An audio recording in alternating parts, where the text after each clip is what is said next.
Bonjour à tous et bienvenue à cette sensibilisation à la réalité des personnes sourdes.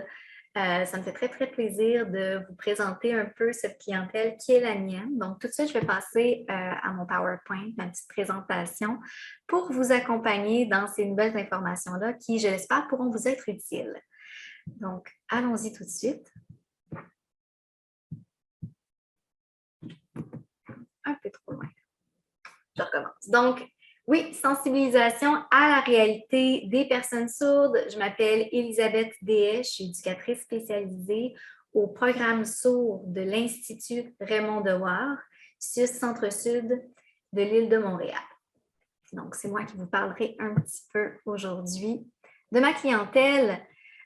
Tout d'abord, de quoi on va parler aujourd'hui? Je vais vous présenter certains mythes et réalités en lien avec les personnes sourdes. Je vais vous présenter aussi brièvement l'organisme pour lequel je travaille, les services que l'on offre. Je vais vous présenter des informations générales sur la surdité, vous parler de sourds seigneurs et de culture sourde, mais qu'est-ce que c'est que ça? On va en reparler. Je vais vous présenter aussi certaines stratégies de communication, des ressources en surdité, ainsi que certains signes pratiques qu'on va voir qui peuvent vous être utiles. Enfin, si jamais vous avez d'autres questions, des sujets que vous voulez approfondir, vous avez une situation particulière pour laquelle vous avez besoin de soutien, sachez que vous avez toujours la possibilité de nous recontacter par téléphone ou par courriel ou de contacter directement l'intervenant au dossier si jamais il y en a un pour qu'on vous soutienne davantage, pour qu'on ait une rencontre avec vous afin de pouvoir personnellement adapter certains outils là, à votre réalité. Donc, n'hésitez pas là, à nous interpeller par la suite si vous avez des besoins qui vont au-delà de cette sensibilisation quand même de base. Alors, tout de suite au vif du sujet. Selon vous, dit-on sourd, sourd-muet ou malentendant? C'est sûr qu'on est en enregistrement, malheureusement, je ne peux pas entendre vos réponses, j'aurais aimé le savoir. On va devoir passer directement à la réponse. Souvent, on dit peut-être qu'il y a une différence. Malentendant, ça a l'air plus propre, dit de même. Ou, ça doit être différentes réalités. Peut-être que sourd, il n'entend juste pas du tout, mais il est capable de parler. Alors que sourd-muet, peut-être qu'il n'entend pas, mais il ne parle pas non plus. Malentendant, il entend peut-être un petit peu plus. Bref, qu'est-ce qui est le vrai, qu'est-ce qui est le faux? Qu'est-ce qu'on doit dire pour être correct quand on s'exprime? On va aller voir ça tout de suite.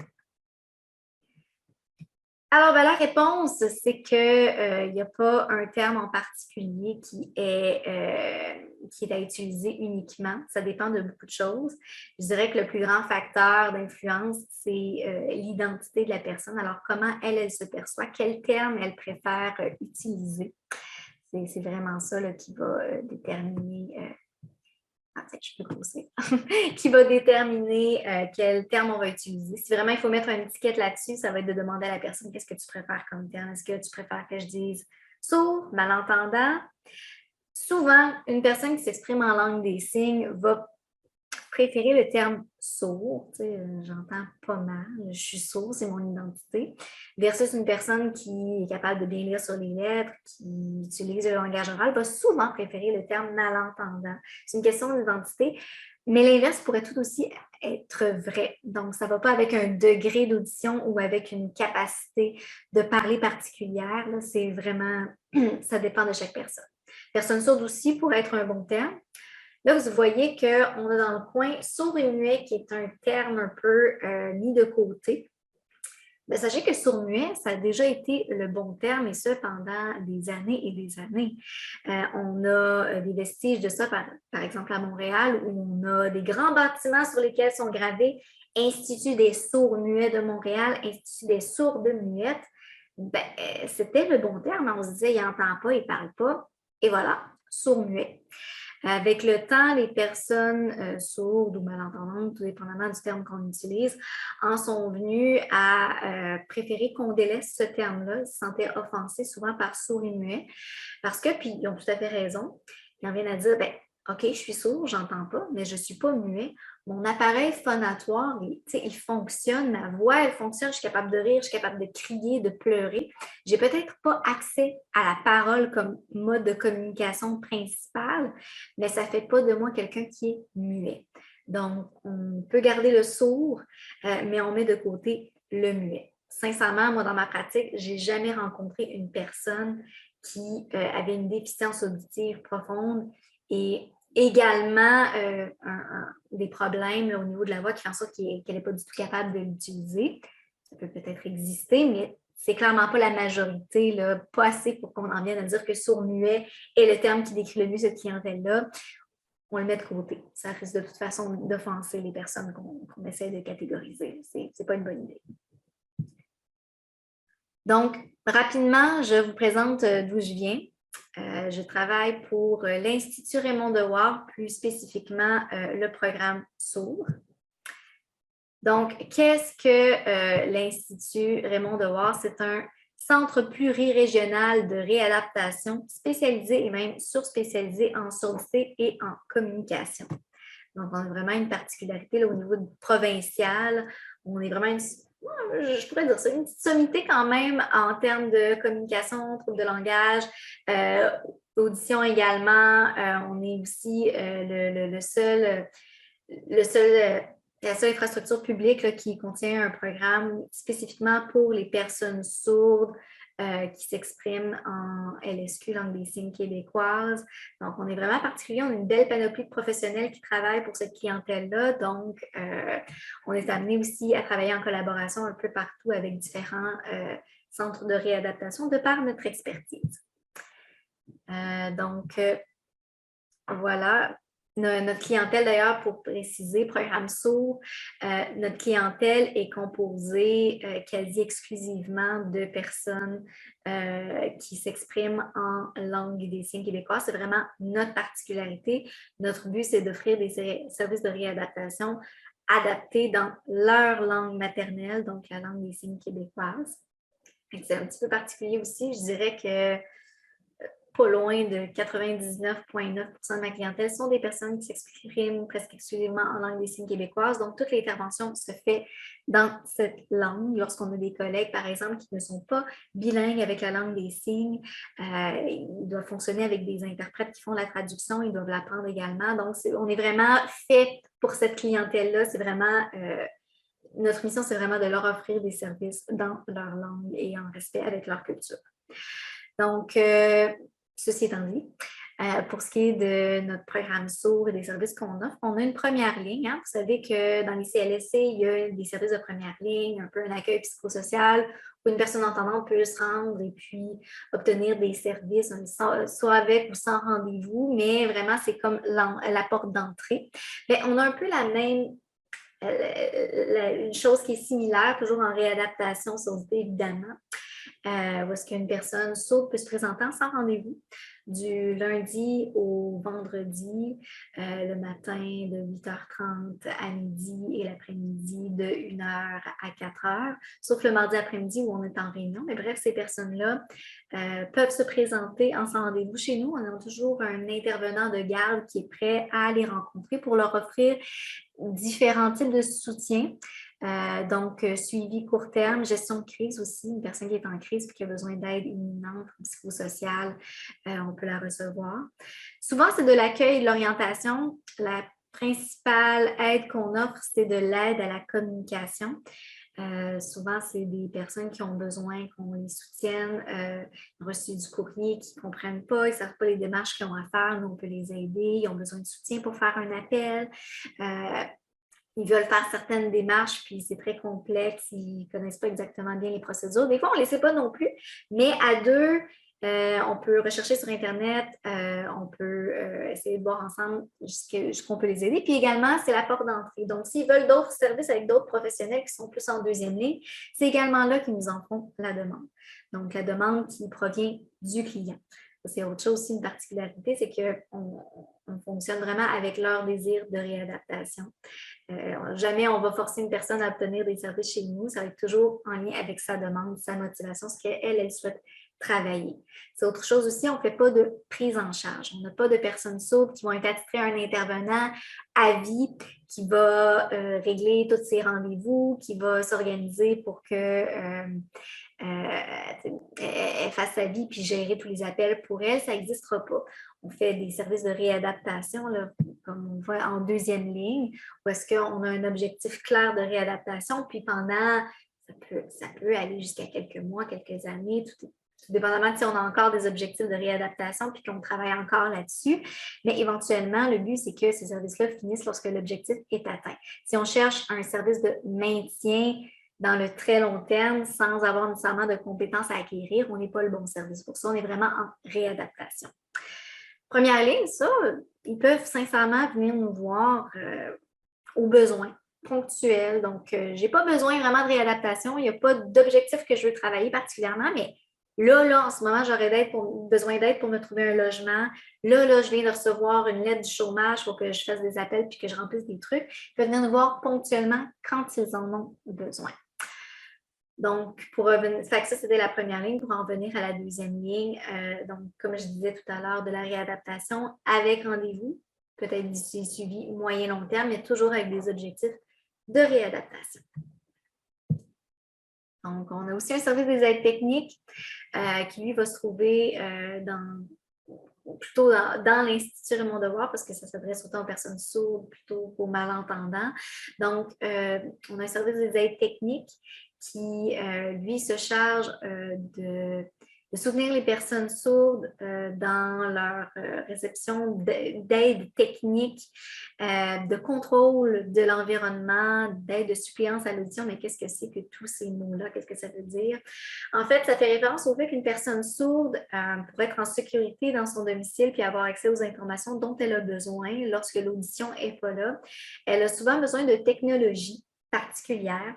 On pense entre autres au fait que si tout d'un coup il y a un feu qui part, bien, nous comme entendants, on va entendre l'alarme incendie puis on va savoir qu'il faut absolument quitter notre domicile. Une personne sourde ne l'entendra peut-être pas. Donc, c'est pour ça qu'entre autres, la RAMQ octroie un détecteur de feu spécial qui est connecté à des lumières qu'on installe dans le domicile qui vont flasher tout d'un coup très fort s'il y a un feu avec une lumière rouge. Mais ces lumières-là vont aussi s'actionner, entre autres, si le téléphone sonne, si quelqu'un sonne à la porte avec des couleurs différentes, évidemment. Une pastille vibrante à mettre sous le matelas pour se réveiller lorsque le cadran sonne. Donc, bref, certaines installations-là comme ça auxquelles les personnes sourdes peuvent avoir droit et qui sont payées par la RAMQ. Donc, le service des aides techniques va un peu coordonner ces commandes-là et s'assurer que c'est installé au domicile, etc., sans frais pour la personne. Et également, on peut être contacté lorsque ces aides-là, évidemment, elles ne sont pas bonnes à vie. Parfois, il y a des bris, parfois, il y a des choses à réparer. Si vous avez des problèmes avec les aides techniques pour la personne sourde, bien, on peut être aussi l'infrastructure à contacter. Ça me fait plaisir de vous donner un coup de main si on peut. Donc, au-delà de ça, équipe du programme sourd, on est vraiment une belle brochette de professionnels. On a des travailleurs sociaux, des éducateurs spécialisés, des psychoéducateurs, psychologues, neuropsychologues, orthophonistes, audiologistes, ergothérapeutes, aussi coordonnatrices professionnelles qui gèrent toute l'offre de services. Donc, on est quand même une belle équipe, puis on peut répondre à de nombreux besoins. Savoir cependant que notre mandat à nous, c'est vraiment la communication. Ce n'est pas parce que c'est une personne sourde qu'on peut répondre à tous les besoins de cette personne sourde-là. Je vous donne un exemple. Si tout d'un coup, je recevais une personne qui a des problèmes très, très lourds de santé mentale ou de dépendance, moi, mes objectifs de réadaptation sont en lien avec la communication puis toute l'autonomie qui vient avec cette sphère-là de travail. Ça se peut que pour la santé mentale, pour des grosses problématiques ou pour de la dépendance ou d'autres problématiques vraiment plus spécifiques, gériatrie, etc., je ne sois pas la bonne personne pour intervenir pour cette problématique-là. On ne peut pas être bon dans tous les domaines juste parce que c'est une personne qui a une déficience auditive.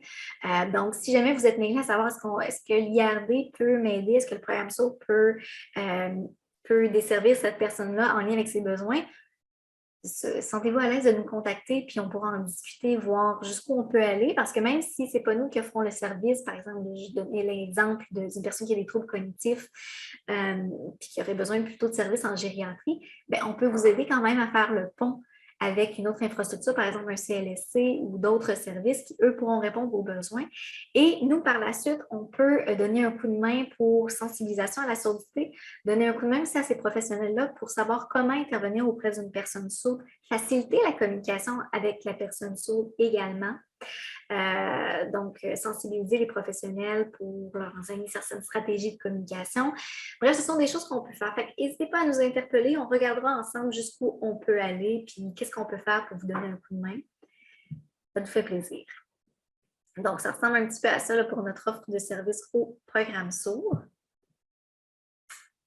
Donc, je vais commencer à vous présenter certains mythes et réalités sur la surdité. J'aurais bien aimé savoir ce que vous en pensez, à savoir, vous pensez que c'est vrai ou faux, mais malheureusement, on va devoir se débrouiller comme ça. On n'est pas en présence. Donc, allons-y tout de suite. Une personne sourde peut tout lire sur les lèvres. Vrai ou faux? Ce serait normal fun que ce soit vrai, hein? Mais non, malheureusement, puis j'en reparlerai un petit peu plus tard, non, une personne sourde ne peut pas tout lire sur les lèvres. C'est sûr que son niveau de compétences dans la lecture labiale va varier beaucoup selon plein de contextes. On en reparlera tantôt, mais non, c'est pas. Ce serait faux de dire que tant pis si on ne s'entend pas, si on ne se comprend pas par l'oral. La personne sourde, elle peut lire sur les lèvres, donc je n'ai pas à faire d'autres adaptations. Ça dépend de bien des affaires. On en reparle tantôt. La langue des signes est universelle. C'est sûr que j'ai dû gâcher un peu mon punch tantôt en disant langue des signes québécoise. Eh bien non, la langue des signes n'est pas universelle. Selon certaines études, on en recouperait probablement plus d'une centaine à travers le monde. Donc, on pourrait se dire, voyons donc, ce serait donc bien le fun que ce soit tout le temps la même langue des signes, tout le monde pourrait se comprendre à travers la planète. Oui, mais c'est pas comme ça que ça marche la vie, puis c'est exactement pour la même raison qu'on ne parle pas tous la même langue orale. C'est que les langues des signes sont des langues qui naissent naturellement dans un pays donné, un contexte donné, une culture donnée, et puis elles se développent pour des besoins bien précis d'une communauté. Et ça n'a pas été un mode de communication inventé par une sommité X qui l'a répandu dans le reste du monde pour communiquer avec les personnes sourdes. C'est vraiment né plus naturellement que ça, comme toutes les langues. Donc, pas universel. Au Québec, on s'exprime majoritairement en langue des signes québécoise. Dans le reste du Canada anglophone et aux États-Unis, c'est majoritairement l'ASL, American Sign Language, qui est utilisé.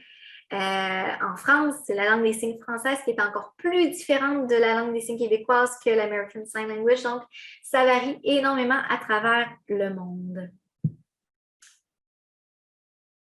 La langue des signes québécoise est une vraie langue, vrai ou faux? Donc, j'ai un peu gâché mon punch aussi là-dessus. Donc, oui, la langue des signes québécoise, c'est une vraie langue. Il n'y a pas de limite à ce qu'on peut exprimer en langue des signes. On ne peut pas se dire, là, c'est bien abstrait, là. La langue des signes, ça doit être bien du concret, les mimes, puis tout ça. Non, tout ce qu'on peut exprimer en français, on peut l'exprimer en langue des signes. Elle n'est pas moins riche pour autant.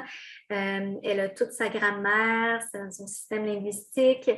Et puis, même si ça te tente d'aller plus loin, l'UQAM a même une chaire de recherche sur la linguistique de la langue des signes et de comment elle fonctionne. Alors, c'est vraiment, elle a la même richesse linguistique que toute autre langue, la langue des signes québécoise. La langue des signes n'est pas une traduction mot à mot du français. Donc, non, en effet. Il ne suffit pas de prendre une phrase en français et de coller des signes dessus mot à mot pour faire de la langue des signes. La langue des signes québécoise, elle n'utilise pas la même syntaxe, la même grammaire que le français. Donc, premièrement, l'ordre des signes va être inversé par rapport à une phrase en français, bien souvent.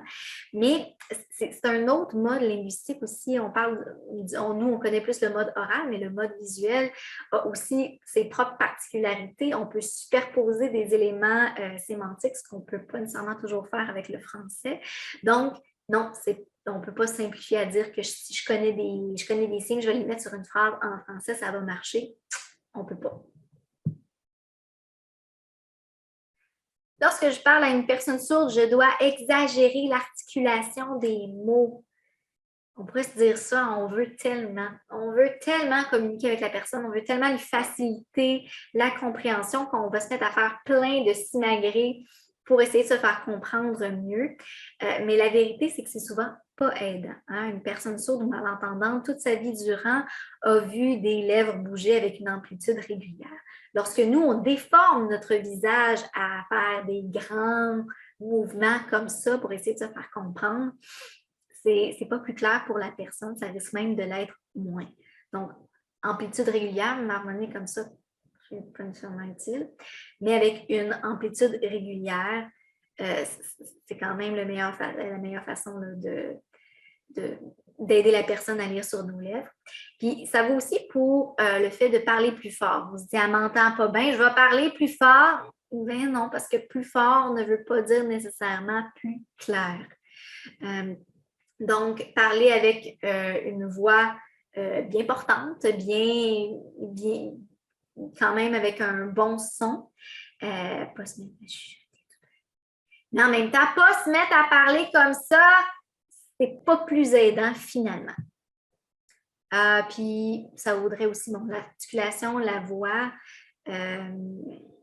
Donc, oui, ça vaut vraiment là, pour les deux. Ne pas exagérer. Ça vaut aussi pour la vitesse. Donc, le fait de parler très lentement, la personne sourde ou malentendante, elle a vu des personnes dans sa vie parler à un débit régulier.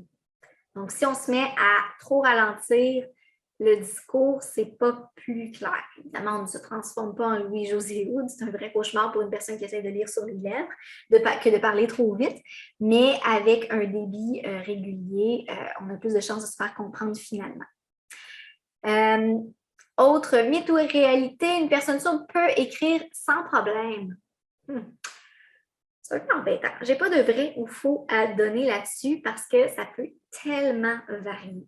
Je connais des personnes sourdes qui ont un post-doctorat en linguistique et puis qui ont un français écrit meilleur que je n'aurais jamais et qui donc pourraient clairement communiquer très bien avec vous par écrit. Ça ne serait pas un problème. Et à l'inverse, je connais d'autres personnes sourdes qui sont entièrement analphabètes aussi, puis pour qui l'écrit ne fonctionne pas du tout. Donc, ça peut être tellement variable le niveau de français écrit d'une personne que je vous dirais, attendez de voir. Testez un peu avec la personne, est-ce que l'écrit, ça fonctionne ou pas? Et soyez prêts à changer de stratégie de communication, on en parlera tantôt, lorsque ce n'est pas franchement bien. Puis, tu sais, le fait d'être capable d'écrire des mots-clés ne veut pas dire qu'une phrase au complet, un paragraphe très complexe va être compris non plus. Les niveaux de compétences sont différents. À garder en tête aussi que le français écrit pour ces personnes-là est souvent une langue seconde. Donc, tu sais, on se met dans la peau d'une personne sourde qui a grandi sourde, qui a été à l'école en langue des signes québécoise, a appris le français à l'école, une langue qu'il n'apprendra que par l'écrit, ni jamais par l'oral. Tu sais. Même nous, on apprend l'anglais, puis on n'est pas toujours fantastique en anglais. Mais bon, on écoute un peu de télévision, on écoute la radio en anglais, puis on en vient à se donner une bonne idée de qu'est-ce qui se dit, qu'est-ce qui se dit pas. La personne sourde, elle va falloir qu'elle lise en tabarnouche pour en venir à se dire OK, ça se dit, ça se dit pas, telle tournure, tel mot, tel ci, tel ça. Donc, c'est vraiment, ça peut être vraiment une difficulté pour beaucoup de personnes, le français écrit, on en parlera tantôt. Qu'est-ce qu'on peut prioriser lorsqu'on utilise l'écriture pour communiquer avec notre personne sourde, pour s'assurer que ça fonctionne bien, ou en tout cas le mieux possible. Autre mythe de réalité, la prothèse auditive rétablit l'ouïe, vrai ou faux?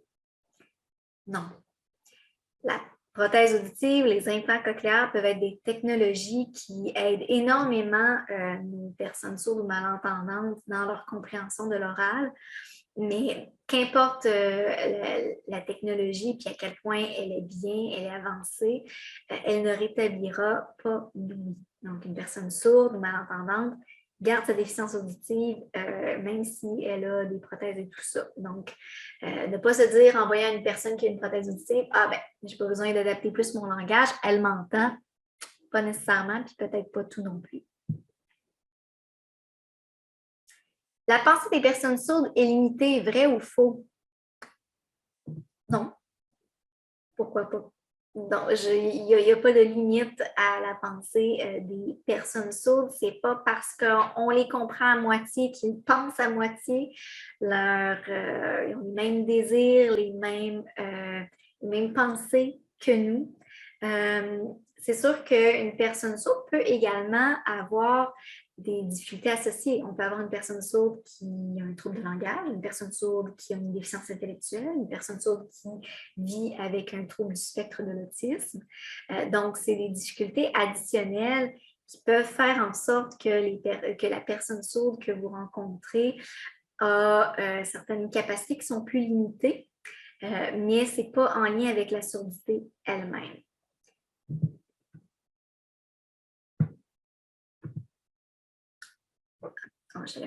Lorsque je m'adresse à une personne sourde, je peux faire des gestes naturels, vrais ou faux. Tout d'abord, qu'est-ce qu'un geste naturel? C'est toute tentative de communication par des gestes qui ne sont pas des signes. Geste versus signe, qu'est-ce que c'est la différence? Un signe, c'est lexicalisé. En langue des signes québécoise, les signes qu'on utilise sont des conventions. Les personnes sourdes se sont entendues pour dire que ça, c'était une chaise. C'est décidé, tout le monde connaît ce signe-là, puis associe ça à une chaise. Versus un geste naturel, c'est tout geste, tout mime, toute tentative corporelle d'exprimer quelque chose qui me vient en tête maintenant, sur le coup, pour essayer de communiquer avec la personne. Demain, on va essayer de faire un cahier là, pour... Donc, des gestes naturels. Je ne connais pas nécessairement les signes pour communiquer, mais j'en viens à utiliser des mimes, des supports visuels, des choses comme ça. J'utilise des gestes naturels pour communiquer. Donc oui, utilisez-en en masse avec des personnes sourdes que vous rencontrez. Ça rajoute vraiment du sens, ça rajoute vraiment un support visuel, ça va beaucoup aider votre communication. Et n'ayez pas peur du ridicule. Parce que ça, des fois, c'est quelque chose qui nous bloque. Je me dis, je vais avoir l'air stupide, peut-être qu'elle me comprendra, peut-être pas. J'ai peur d'avoir l'air idiot, de mimer quelque chose qui n'est pas clair. Finalement, je pense que je vais juste m'abstenir, puis pas communiquer, puis pas rien essayer. Non, essayez-le. Le pire qui peut arriver, c'est que la personne vous comprenne un peu à moitié, puis en vienne à trouver ça drôle. Mais dans le fond, vous allez avoir créé un lien, elle va vous avoir trouvé bien comique. Vous pouvez juste gagner finalement. Donc, essayez-le. Essayez-le. C'est des personnes qui souvent se trouvent très reconnaissantes de vous voir essayer. Ils sont tellement habitués de se faire mettre de côté puis que personne n'essaie de les comprendre puis de les aider justement parce qu'ils gèlent qu'il y a très peu de façons avec lesquelles vous pourriez vraiment là, offenser énormément la personne. Donc, essayez-le. C'est du essai-erreur, hein? Quelque chose qui va être clair pour une personne sourde, peut-être le sera moins pour une autre. Donc, il n'y a pas de formule magique non plus. Là. Utilisez votre créativité puis trouvez des façons là, de communiquer. Tous les sourds signent de la même façon, vrai ou faux? Vrai et faux. Dans le sens que vrai, les sourds qui s'expriment dans la même langue des signes, par exemple la langue des signes québécoise, vont utiliser majoritairement les mêmes signes pour communiquer, ou à peu près. Il peut y avoir certaines différences, mais de façon générale, là, ils vont très bien se comprendre, qu'ils viennent d'un peu partout au Québec, là, ils vont se comprendre en langue des signes québécoise. Cependant, gardez en tête que c'est comme toute langue orale. Hein? Entre personnes qui parlent en français, on ne s'exprime pas tous pareils versus je viens de la Gaspésie versus je viens de Gatineau, je suis une personne de moins de 20 ans, je suis une personne de plus de 80 ans, je viens du Québec, je viens de la Belgique, je viens de la France. On parle tous le français, mais on va avoir certains accents, certaines expressions qu'on utilise particulières. C'est un peu la même chose pour les personnes sourdes.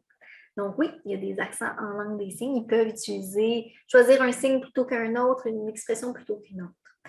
Cependant, on en parlera tantôt, si vous vous engagez un interprète, en général, il va être capable de faire la part des choses puis connaître assez un grand bassin de vocabulaire pour quand même se dépatouiller avec tout ça. Il m'en restait un. La surdité n'est pas un handicap, vrai ou faux? grosse question. On pourrait débattre longtemps là-dessus. C'est sûr que la surdité, si j'y vais au sens légal, médical, je suis obligée de dire que c'est un handicap, dans le sens que vraiment le plus physiquement médical possible, si une personne sourde veut obtenir le crédit d'impôt pour personnes handicapées, elle n'aura pas le choix de cocher déficience auditive en dessous de la ligne handicap. C'est vraiment considéré comme ça au niveau clinique. Maintenant, qu'est-ce qu'un handicap? On grandit beaucoup là, ces temps-ci avec l'idée du processus de production du handicap. Le fait qu'un handicap, c'est en fait très, très subjectif, que c'est plutôt des situations de handicap versus la personne se sent vraiment handicapée elle-même. C'est peut-être pas le cas. Donc, c'est sûr qu'une personne qui a une déficience auditive va être amenée à vivre souvent plus de situations de handicap, de situations où est-ce que son environnement n'est pas adapté à ses besoins. Elle veut commander de la nourriture dans un restaurant. Bien, ça se peut qu'elle ne se comprenne pas bien avec la serveuse. Elle va vivre une situation de handicap où est-ce que tout d'un coup, elle n'arrive pas à communiquer avec quelqu'un. Une personne sourde a souvent moins accès à l'information, à la télévision, à la radio. Donc, c'est une situation de handicap. Mais peu de personnes sourdes vont apprécier qu'on les étiquette comme une personne handicapée. Beaucoup de personnes vont se dire, je ne suis pas handicapée. Moi, je me débrouille avec ma vie, je suis heureuse comme personne sourde, puis non, je ne me considère pas comme une personne handicapée. Donc, faire attention aussi avec ça. Ce n'est pas toutes les personnes là, qui vivent un deuil puis qui ont de la difficulté avec leur déficience auditive, qui vivent ça mal. Pas nécessairement. Une personne peut être tout à fait épanouie aussi dans cette réalité-là. Donc, d'autres mythes qu'on pourrait avoir sur la compréhension avec les personnes sourdes, je l'ai dit tantôt, mais là, souvent on s'imagine qu'une prothèse auditive règle tout. Mais non, on doit encore faire des adaptations pour bien se comprendre. Parler fort ne règle pas tout non plus. Lire sur les lèvres, j'en parle tantôt, mais c'est pas magique également. Des fois, on peut se dire, il a répondu correctement à ma question, donc il m'a compris. Peut-être partiellement, mais peut-être pas entièrement. C'est bon de vérifier. Je lui ai demandé de faire quelque chose, puis il l'a fait, donc c'est clair que c'est tout compris. Encore une fois, ça peut être une compréhension partielle, c'est bon de vérifier. Il ne me dit pas qu'il ne me comprend pas. Oui, mais ce n'est pas toutes les personnes qui vivent avec une déficience auditive qui vont se sentir à l'aise de dire « j'assume que je ne comprends pas, je vous demande de répéter ». Ça se peut que la personne là, soit bien gênée de ne pas avoir compris, qu'elle ne se sente pas à l'aise avec vous de le dire, puis qu'elle va juste faire « en faisant semblant qu'elle a compris ». Donc, avoir ça en tête que c'est pas parce qu'elle ne dit pas qu'elle a tout compris. Ça se peut aussi qu'elle soit tannée de faire répéter puis qu'elle est fatiguée. Donc, je lui dis, t'as compris? Puis la personne fait oui, oui. Encore une fois, ça se peut qu'elle n'ait pas compris et qu'elle ne veuille pas le dire ou qu'elle pense qu'elle a compris, mais qu'il manque toute une partie de votre phrase qui finalement n'a pas été compris et qui lui manque dans votre communication. Communiquer par écrit, encore une fois, il faut garder en tête que ça peut être une compréhension partielle de part et d'autre. Donc, ce qui dit surdité, différents degrés de perte auditive. Je ne suis pas audiologiste, je n'irai pas longtemps là-dedans, mais gardez en tête que une personne peut entendre ou pas certains sons plus aigus, plus graves, peut ne rien entendre du tout ou peut être capable de capter beaucoup de choses, surtout si elle a une prothèse auditive ou un implant cochléaire. Gardez en tête que les personnes qui vivent avec une déficience auditive ont différents modes de communication. Je parlais beaucoup de langue des signes québécoise, de langue des signes même québécoise tactile. On a des personnes qui sont sourdes aveugles, qui ont besoin qu'on communique avec elles en langue des signes tactile. Donc, on adapte cette forme-là de langue des signes pour qu'ils soient capables de la capter avec leurs mains. Et l'oralisme aussi, donc des personnes qui utilisent beaucoup plus là, la voix, le français souvent dans notre cas, et la lecture labiale pour communiquer. Je vous le montre rapidement, c'est juste pour vous montrer que il y a certains sons qui peuvent ou pas être entendus, tout dépendamment là, des décibels qui sont perdus.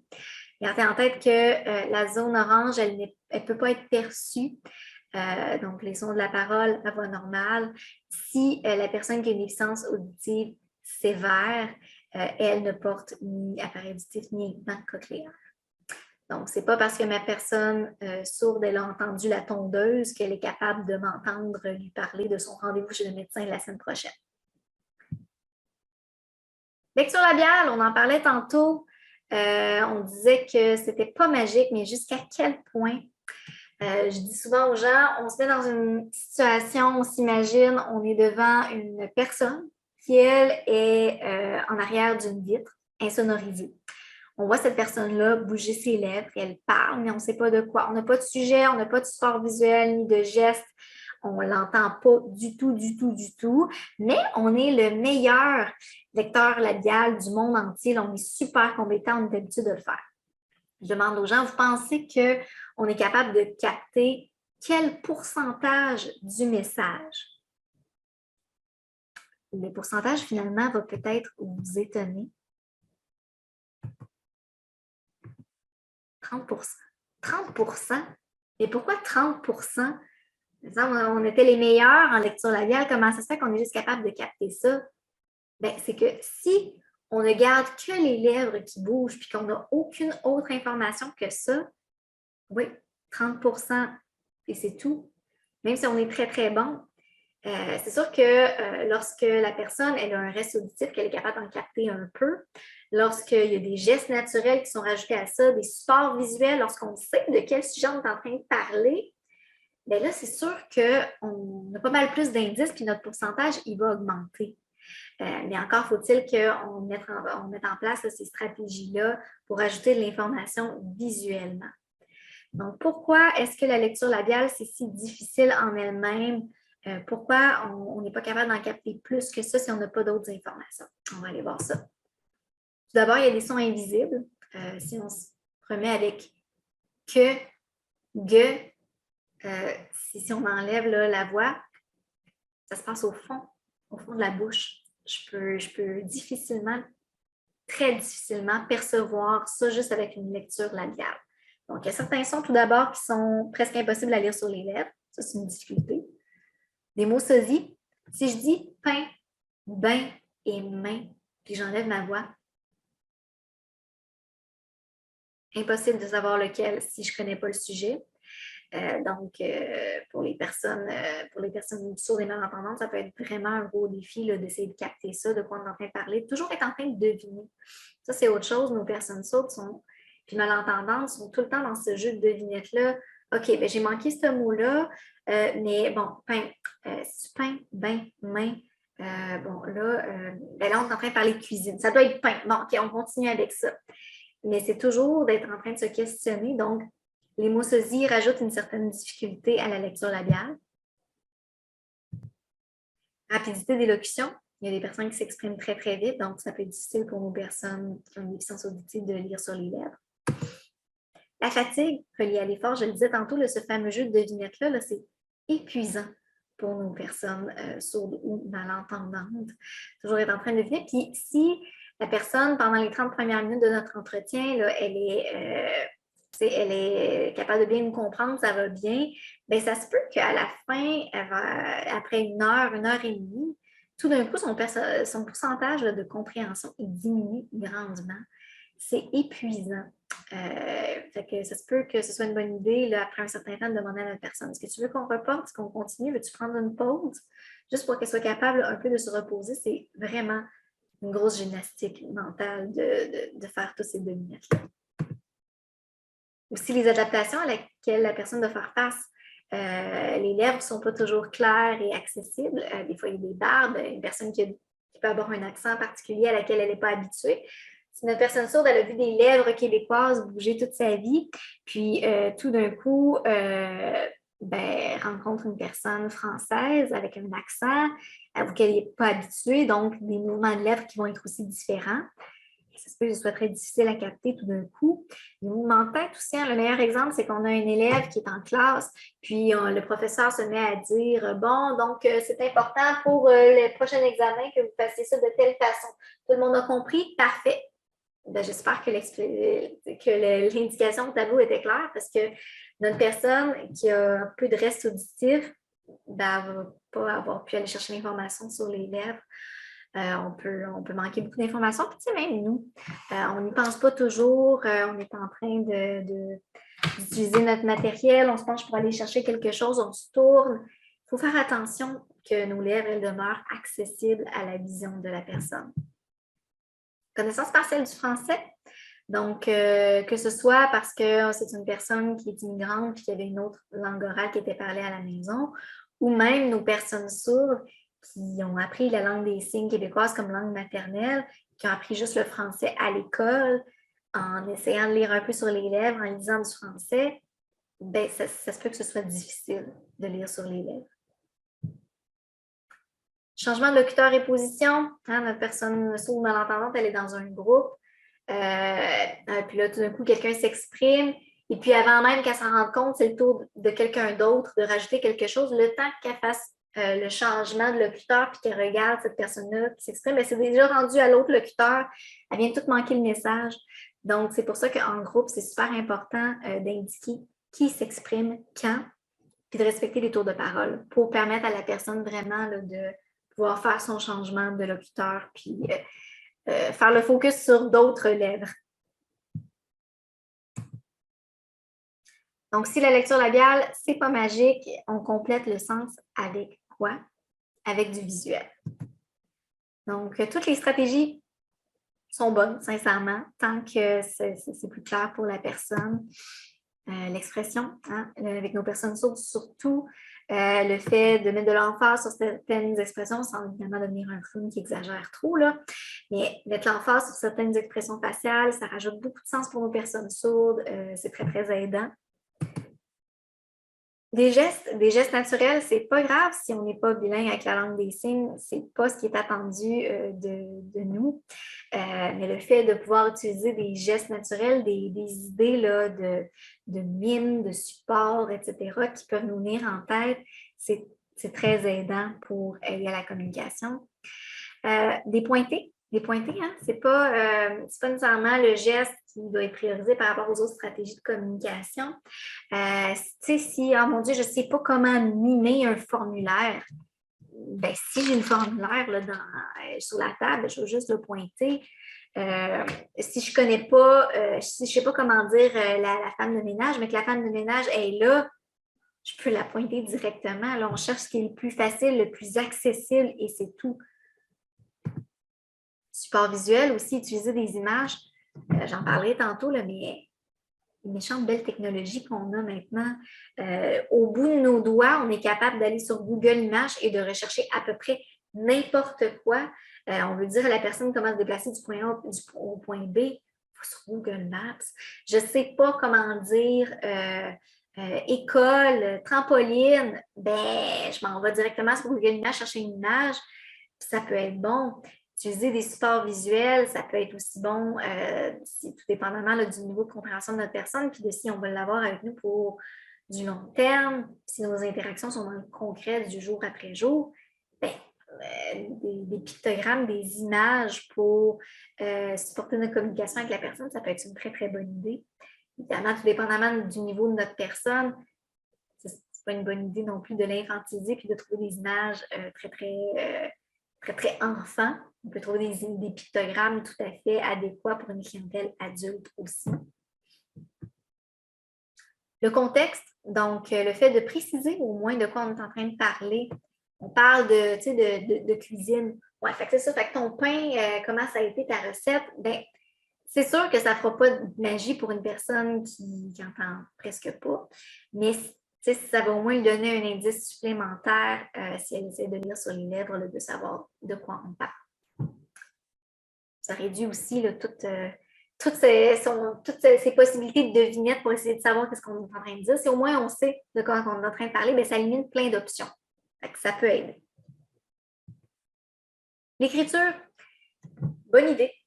Comme je l'ai dit, ça dépend beaucoup du niveau de notre personne, à utiliser là, avec parcimonie selon notre jugement des capacités de la personne, selon aussi la personne nous répond, est-elle à l'aise ou pas, jusqu'où elle est à l'aise.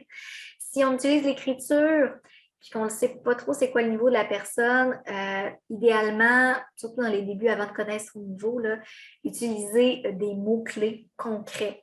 Ne pas se lancer dans des grandes phrases de suite à votre rendez-vous, il sera important que vous puissiez aller chercher la prescription à la pharmacie. Important, prescription, va chercher pharmacie. Ça peut être en masse. Donc, je vous le disais tantôt, je travaille pour le programme sourd de l'Institut Raymond Devoir. Ma clientèle, c'est des sourds signeurs. C'est d'eux dont je vous parle principalement aujourd'hui. Mais qu'est-ce qu'un sourd signeur? Je vais vous présenter un petit peu ce que c'est. Alors, quand on dit sourd signeur, qu'est-ce qu'on veut dire? Souvent, c'est une personne qui a une déficience auditive plus significative. Hein? Si c'est la langue des signes québécoise qui est utilisée, c'est souvent parce que l'oral pouvait être plus ou moins fonctionnel. Mais en même temps, pas que, parce qu'on a des personnes qui sont très bien capables de s'exprimer par la voix et de lire sur les lèvres, qui se tournent volontairement aussi vers la langue des signes québécoise pour une question d'identité, le fait d'être à l'aise, de se sentir de sentir qu'ils ont l'accès complet à l'information dans cette langue-là. Donc, pas que. Donc, je disais tantôt, souvent un accès restreint à la langue orale, compréhension et ou expression, peuvent porter ou pas des appareils auditifs ou un implant cochléaire. Utilisation de la langue des signes québécoise pour communiquer, ça évidemment, oui. Une sourd-signeur, il faut signer. Et parfois, pas toujours, mais parfois, une identification à la communauté culturelle sourde. Qu'est-ce que la communauté culturelle sourde? C'est que pour plusieurs personnes sourdes, le fait d'avoir une déficience auditive, ce n'est pas vécu exclusivement comme un handicap sensoriel, c'est une vraie expérience de vie. Évidemment, je ne suis pas une personne sourde, je ne serai pas la bonne personne pour vous en parler en long et en large, mais de façon générale, retenir que certaines personnes sourdes vont préférer même dire que je suis un sourd avec un S majuscule, parce que c'est mon identité culturelle. Hein? On dirait, je suis un Français, je suis un Allemand, mais moi, je suis un sourd. C'est qui je suis, c'est mon identité culturelle. Donc, dans la communauté culturelle sourde, qui regroupe plein de personnes qui se retrouvent à travers cette expérience-là de vie, que d'être une personne sourde qui communique en langue des signes. Même, je dirais qu'avec les avancées technologiques, avec la mondialisation, ça va au-delà de juste les signeurs de langue des signes québécoise. Ils retrouvent un peu à travers le monde d'autres personnes sourdes qui vivent une expérience similaire avec leur langue des signes. Donc, ça laisse à des beaux échanges, puis des belles relations là, qui se développent un peu tout autour là, de cette culture-là des personnes sourdes, donc une communauté sociale, artistique même, autour de cette expérience de vie-là. Des ensembles de normes et valeurs qui peuvent différer des nôtres. Hein?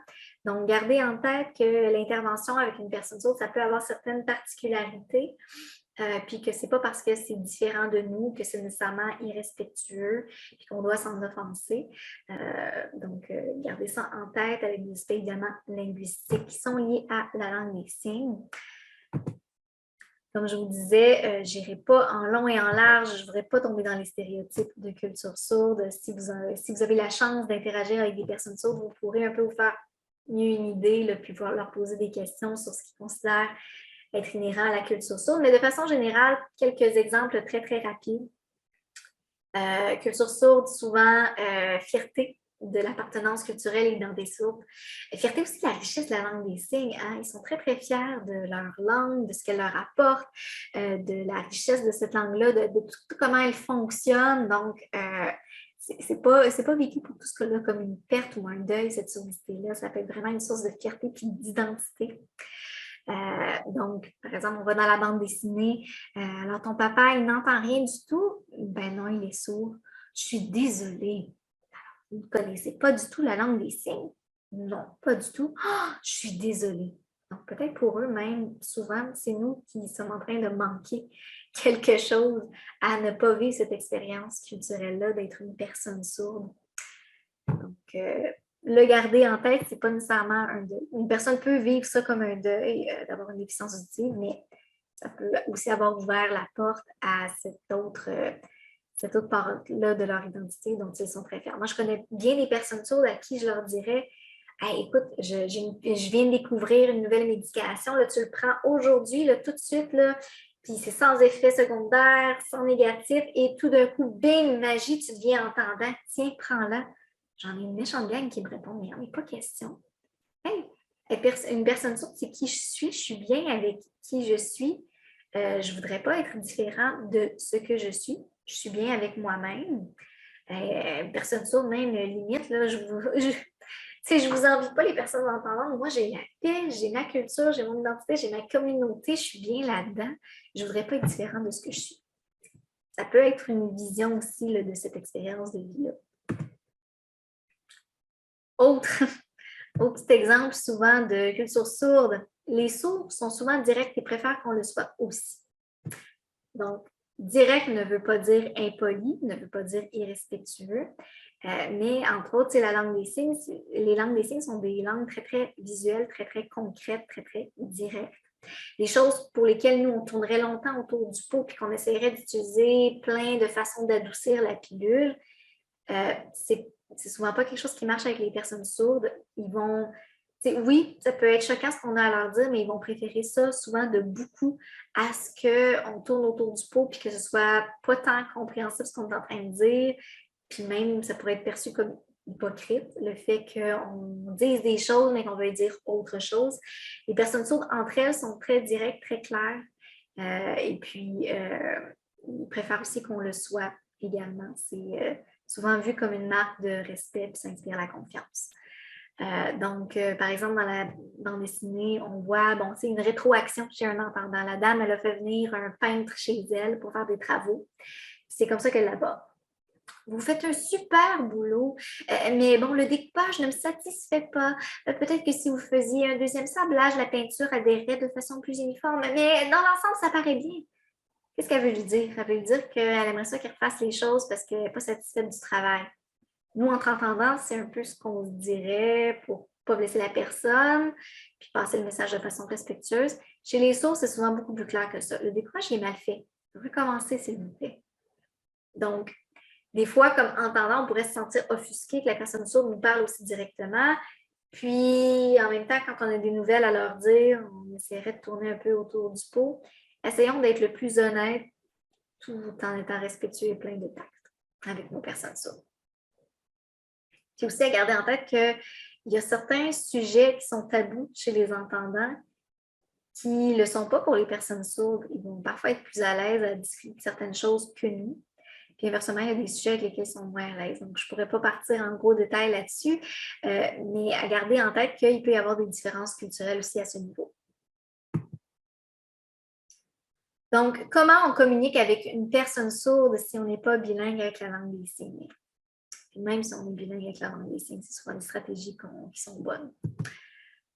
Donc, on utilise des stratégies de communication. Hein? Ce qui est embêtant, c'est que souvent, si on ne connaît pas la langue des signes, si on n'est pas à l'aise avec cette clientèle-là, on fige. Je ne sais pas comment le dire, fait que je vais juste rien dire. Utilisons tout ce qu'on peut avoir dans notre boîte à outils pour communiquer. Je suis sûre que vous avez déjà plein de trésors de créativité que vous pouvez utiliser avec une personne sourde. Mais disons, dans les bases, s'assurer d'avoir l'attention de la personne, attirer l'attention doucement. Si la personne elle est dans notre champ de vision, les personnes sourdes d'entre elles, pour attirer leur attention, vont venir à agiter un peu la main. Qu'est-ce que ça fait? C'est que dans mon champ de vision, je vois quelque chose bouger.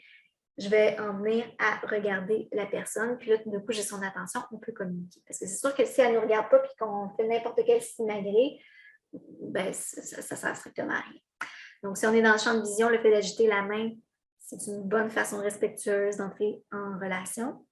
Si la personne est le dos à nous, qu'est-ce qu'on peut faire? On peut taper doucement sur l'épaule. On en parlera tantôt, mais il y a différentes façons d'attirer l'attention. Mais tout d'abord, s'assurer d'avoir l'attention de la personne avant de communiquer. Se placer face à la personne, si la personne elle a certaines compétences là, pour la lecture labiale, c'est sûr qu'on va essayer de mettre à profit ça. Faire attention à son environnement. Une personne qui va avoir certains restes auditifs peut être très, très dérangée par le bruit ambiant. Donc, si on a une personne là, qui entend encore un petit peu, qui est capable de capter certains sons, peut-être éteindre le ventilateur, éteindre la télévision. Ça va maximiser là, capacité à nous comprendre. L'éclairage aussi, si on est dans un environnement trop sombre, ça se peut que ce ne soit pas très clair pour la personne de communication. Et puis, éclairage, faire attention aussi au contre-jour. Des fois, on n'y pense pas. Hein? On est derrière la source de lumière. Puis là, tout d'un coup, tout un visage devient assombri à cause de ça. La personne va avoir plus de difficulté à nous comprendre en lisant sur nos lèvres. Ne pas cacher ses lèvres. C'est plate cette pandémie-là.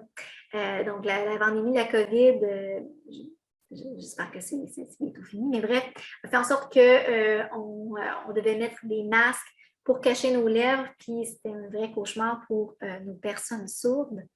Et puis, donc, qu'est-ce qu'on peut faire dans ce temps-là? Si on est obligé de porter un masque à cause de la santé publique, qu'est-ce qu'on peut faire? On peut essayer de s'éloigner de la personne, respecter les 2 mètres, descendre notre masque temporairement pour communiquer, pour ensuite le remettre. Sinon, l'idéal, c'est vraiment d'être capable de se procurer des masques à fenêtre comme ça pour qu'on puisse au moins voir nos lèvres bouger. Donc, mais en dehors de la pandémie, ne pas cacher ses lèvres, c'est évidemment pas être en train de parler à la personne puis d'avoir son téléphone devant nous. Qu'est-ce que c'est? C'est ne pas être en train de se pencher tout d'un coup, là. Ne pas être en train de mâcher de la gomme non plus pour déformer son articulation. Donc, s'assurer que la personne est capable d'aller chercher le maximum d'infos sur nos lèvres, si elle est capable de le faire. Parce que ça, c'est autre chose. Les personnes sourdes ont des capacités de lecture labiale très, très variables selon évidemment leur degré d'audition.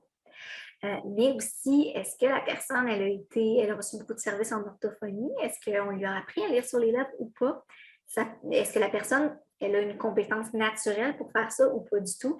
Ça peut varier beaucoup, beaucoup, beaucoup d'une personne à l'autre. Utiliser l'écrit, on en a parlé avec parcimonie, des mots-clés de façon claire, précise le plus possible. Utiliser des dessins, ça aussi, on n'y pense pas, là, mais une feuille puis un papier, on peut en venir à se communiquer bien des choses. Utiliser des images, des mots-clés.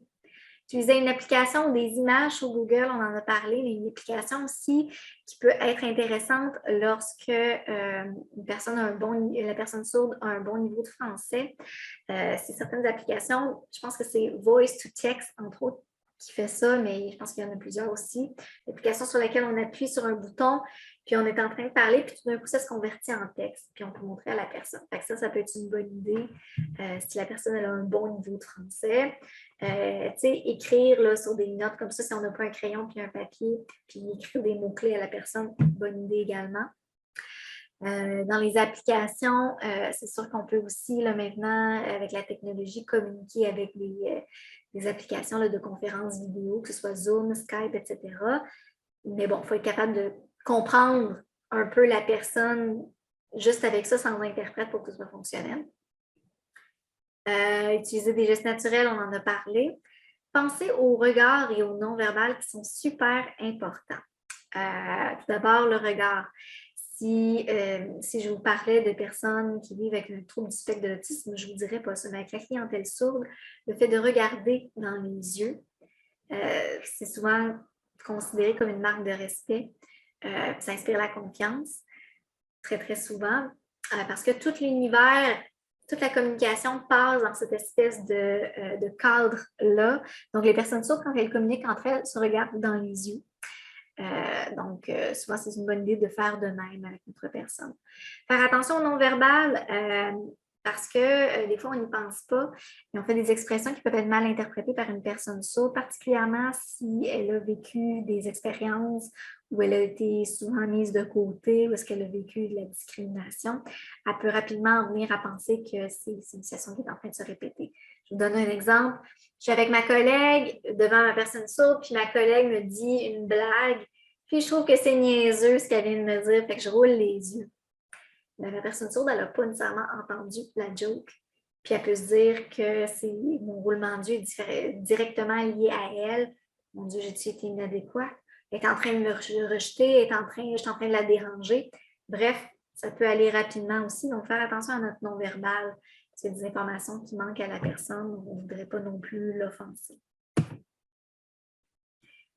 Comment on attire l'attention? Je l'ai dit tantôt, mais taper sur l'épaule, Ça peut être un bon moyen d'attirer l'attention, comme agiter la main. Lorsqu'on tape sur l'épaule, on tape doucement sur l'épaule. La petite bébé en fait un peu état. Ne pas lui faire la prise vulcaine qui paralyse et qui endort tout d'un coup. Un simple tapotement peut être bien suffisant. Faire clignoter la lumière. Ça aussi, dans la communauté sourde, c'est quand même assez répandu comme moyen d'attirer l'attention. C'est des fois, notre personne sourde est au fond de la pièce. Puis, j'ai pas toujours l'opportunité ou j'ai pas toujours le goût de marcher jusqu'à ma personne sourde puis aller lui tapoter l'épaule. Donc, si j'ai un interrupteur pas loin du cadre de porte, je peux juste faire clic, clic. Ça va faire flasher la lumière une fois. Puis, en personne sourde, c'est souvent une façon adéquate et reconnue et répandue pour attirer l'attention d'une personne. La personne sait que quand on fait flasher la lumière, c'est qu'on veut attirer son attention. Donc, quelquefois, une fois, deux fois peut-être, c'est assez. Comme on dit dans la BD, là, ne la faites pas clignoter 1 million de fois. Le but, c'est pas de démarrer une crise d'épilepsie ou de faire un party disco, c'est juste d'attirer l'attention. Attirer l'attention aussi, qui est bon, faire vibrer le sol. Ce qui fonctionne super bien avec un sol qui est plus, si on veut, souple. Donc, par exemple, un sol de bois, le fait de taper sur le sol pour que la personne sente la vibration sous ses pieds puis se dise « Ah, on essaie d'attirer mon attention, on va se retourner. » Sur un sol de ciment, comme on voit sur la BD, c'est un peu moins efficace, ça risque de pas bien vibrer, on va se faire mal aux pieds avant d'attirer l'attention de notre personne. Mais les vibrations, en général, c'est un super bon moyen aussi d'attirer l'attention. Si on est à table pour attirer l'attention de la personne, là, c'est pas considéré comme offensant, c'est très, très répandu. Puis la personne va lever la tête, c'est qu'on veut attirer son attention. D'ailleurs, petite capsule culturelle, lorsque des personnes sourdes sont à table et veulent se dire « bon appétit », on va se mettre à cogner sous la table pour se le dire. Donc, petite capsule culturelle. Les ressources en surdité, qu'est-ce qui existe pour communiquer entre nous en dehors de nos stratégies de communication? Il y a certaines technologies qui existent qui peuvent être utiles. ATS, peut-être vous avez déjà vu ça, par exemple, comment contacter Vidéotron, il y a un numéro de téléphone normal, puis juste en dessous, il est écrit ATS avec 2 points, puis un numéro de téléphone. Qu'est-ce que c'est que ça? C'est un peu dinosaure, sincèrement. C'est de moins en moins utilisé, mais c'est encore là. C'est comme une espèce de grosse dactylo, là, vous voyez là, sur l'image, avec la possibilité de brancher au téléphone fixe. Donc, la personne sourde va faire un appel soit avec une autre ligne ATS parce que ça va être un chat qui va être en cours, soit par un service de relais IP, par exemple le service de relais BL. Donc, qu'est-ce qu'on fait avec ça? La personne sourde compose le numéro du service de relais BL. Une téléphoniste de relais BL va répondre au chat, dire oui, bonjour, vous voulez appeler qui? Ben, je veux appeler la pizza. Bon, ben, parfait, je vais transférer votre appel. OK, on est en communication avec la pizza. Oui, dites-leur que je veux acheter une pizza extra large avec du pepperoni. OK. Ah, ben, la personne demande si vous voulez aussi des légumes dessus. Non, j'en veux pas. Ben, tu sais, c'est relativement fonctionnel. Ça fonctionne seulement si on a un niveau de français qui est quand même assez bon. Il faut être capable de tenir un entretien complet en français. Il faut un bon niveau de français écrit. Si on n'est pas super bon en français écrit, ben, pour commander une pizza, ça peut être tel que tel, ça peut fonctionner. Mais si on veut appeler à Service Canada pour leur demander comment ça se fait qu'on a poursuivi le chômage, pour savoir quelle démarche faire, ça se peut que ce soit plus complexe si on n'a pas un bon niveau de français et qu'on utilise un ATS. Cette technologie-là, avec nos personnes sourdes signeurs, est tranquillement remplacée de plus en plus par autre chose que je vais vous présenter après. Sinon, dans les autres technologies qui existent pour communiquer, que ce soit WhatsApp ou Skype ou Messenger ou FaceTime, maintenant, il existe plein de technologies pour communiquer à distance par vidéoconférence. Donc, c'est sûr que ça a ouvert toute une nouvelle réalité pour nos personnes sourdes qui, avant, pour se parler entre elles, étaient obligées de marcher jusque chez le sourd et cogner à la porte et puis sonner en espérant que ses lumières flashent. Donc là, maintenant, ils peuvent se voir en temps réel puis communiquer en langue des signes. Fait que c'est sûr que c'est vraiment fantastique. Il y a les textos aussi. Si une personne est capable un peu de se débrouiller en français, on peut communiquer avec elle par texto ou par courriel. Sinon, il y a aussi les services d'interprétation et de relais en langue des signes québécoise et en mode oral. L'interprète, c'est le professionnel qui va s'assurer de traduire intégralement notre communication du français à la langue des signes québécoise et inversement. Donc, ce sont des professionnels qui ont été formés pour le faire, qui sont tenus à la confidentialité, qui ont tous leurs codes de déontologie. On peut, entre autres, à Montréal et je crois sur la rive sud, la rive nord de Montréal, c'est le CIVET, SIVET, comme vous voyez, qui est responsable de ce territoire-là dans l'octroi d'interprètes la plupart du temps, quoiqu'il y ait aussi d'autres services d'interprétation qui sont un peu plus privés, mais qui sont aussi compétents en général. Donc, les services régionaux d'interprétation, vous pouvez faire appel à eux pour communiquer avec votre personne sourde parce que c'est sûr que c'est bien beau les stratégies de communication pour communiquer au quotidien, dire que c'est l'heure de manger, dire que la toilette est là, ça va bien. Mais si on veut avoir un réel entretien avec notre personne, parler de soins de santé, parler de questions sérieuses, savoir vraiment la personne qu'est-ce qu'elle veut, avoir une vraie discussion avec la personne, parler de choses importantes, les amener à faire un choix éclairé, bien là, il nous faut un interprète en langue des signes qui, lui, va s'assurer que le message passe correctement, que notre message passe, mais que celui de la personne sourde aussi passe. Donc, pas hésiter à faire appel aux interprètes. Si vous avez d'autres questions là, sur comment ça fonctionne, on pourra toujours en discuter avec vous. Je vous donnerai leurs coordonnées un peu plus tard dans le PowerPoint. SRV, qu'est-ce que SRV? C'est la fameuse technologie dont je vous parlais là, qui tranquillement remplace l'ATS pour nos personnes sourdes seniors. Qu'est-ce que c'est que ça? C'est un service qui est disponible 7 jours sur 7, 24 heures sur 24, où une personne sourde, via son application, peut faire un appel téléphonique à n'importe quel entendant. Il y a vraiment un numéro de téléphone là, à lui. Et va passer par un interprète qui va être là sur son écran, puis qui, simultanément, en même temps qu'il fait son appel live, là, va traduire l'appel. Donc ça, pour nos personnes sourdes, ça a été un chemin vers l'autonomie fantastique. Avant, ils étaient dépendants, ils étaient obligés de demander à n'importe qui de faire un appel pour eux. Maintenant, ils ont la capacité de faire leurs propres appels avec un interprète qui les aide à le faire. Ils ont une messagerie, même vidéo, où est-ce qu'ils peuvent recevoir des messages comme on aurait sur une boîte vocale. À noter cependant que cette technologie-là fantastique n'est fonctionnelle que si la personne elle a un niveau de langue des signes québécoise ou American Sign Language, parce qu'il y a aussi cette disponibilité-là, assez bon pour travailler et fonctionner avec un interprète de manière autonome. Je reformule. Si ma personne sourde elle a une déficience intellectuelle moyenne, puis que déjà, juste avec un interprète, l'interprète s'efforce à le comprendre, puis c'est pas facile, puis il faut utiliser des mimes puis des supports visuels en plus de la langue des signes pour communiquer, parce que cette personne-là a des grosses limitations, bien, ça se peut qu'elle ne soit pas fonctionner avec l'utilisation du SRV. Donc, gardez en tête, si jamais la personne sourde elle a besoin d'aide pour se créer un compte, pour apprendre comment ça fonctionne, si elle a le potentiel de faire l'apprentissage, nous, au programme sourd, on peut les aider là-dedans.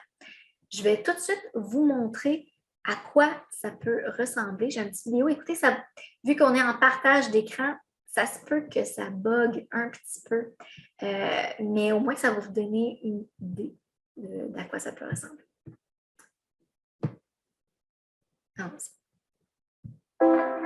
En tant que médecin métis sourde, Dr. Dunkley se sert de la technologie pour joindre ses patients entendants. Lorsqu'elle doit appeler son collègue entendant à Laval, elle utilise l'appli gratuite du service de relais vidéo Canada. L'appli SRV met Dr. Dunkley en contact avec une ou un interprète vidéo. Elle exprime son message en langue des signes à l'interprète vidéo en utilisant sa caméra d'ordinateur et l'appli SRV. L'interprète vidéo traduit vocalement son message à Dr. Grégoire, qui est une personne entendante. Dr. Grégoire répond à l'interprète vidéo.